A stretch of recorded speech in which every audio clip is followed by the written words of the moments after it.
testigo sa madalas na pagtawag mismo ni Daniel Padilla kay Andrea Brillantes. Nagsalita na, kilalang producer, nakakita mismo. Tila unti-unti nang naglalabasan ang mga resibo umano tungkol sa pagkakaugnay ni Andrea Brillantes at Daniel Padilla na siyang nag-udyok na kay Catherine Bernardo na talagang bitawan na ang kanyang long-time boyfriend na si Daniel Padilla.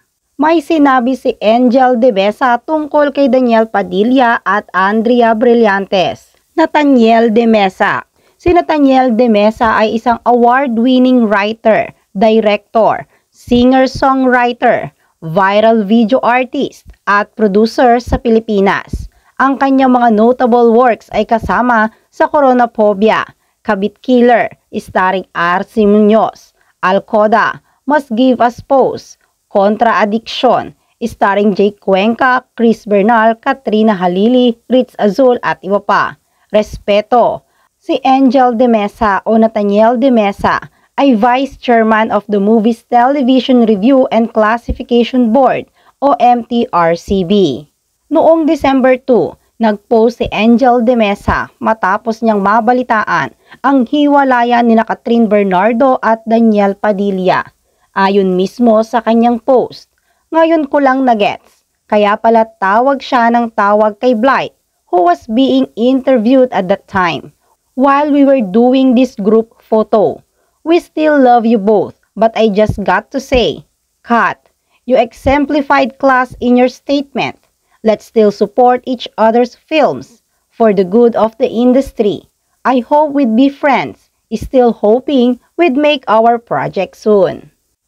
Dahil dito, tila lalong nadiin ang pangalan ni Andrea Brillantes sa pagkakasangkot sa hiwalayan ni Catherine Bernardo at Daniel Padilla. Ayon pa sa publiko, tila mayroon na talagang kahulugan ang pag-unfollow ni Catherine Bernardo kay Andrea Brillantes. Gayunpaman ay umani pa rin ng mga positibong reaksyon sa ginawang pag-amin ni Catherine Bernardo dahil pinagdiinan nito na ayaw umano nilang lukohin ang kanilang mga taga-suporta. Bukod pa dito, ayon sa mga netizens, maaari umanong siraan ni Catherine Bernardo ang kanyang ex-boyfriend na si Daniel Padilla at isiwalat ang mga masasakit na ginawa nito habang sila pa. Ngunit mas pinili umano ni Catherine Bernardo na manahimik at hayaan na lang na hindi masira ang imahe ni Daniel Padilla. Bagamat hindi nilinaw ni Catherine Bernardo ang tunay na dahilan kung bakit niya binitawan si Daniel Padilla, nangangahulugan naman umano na talagang napagod na umano si Catherine sa lahat na nangyayari sa pagitan nila ni Daniel, kaya ito tuluyan ng iniwan si Daniel Padilla.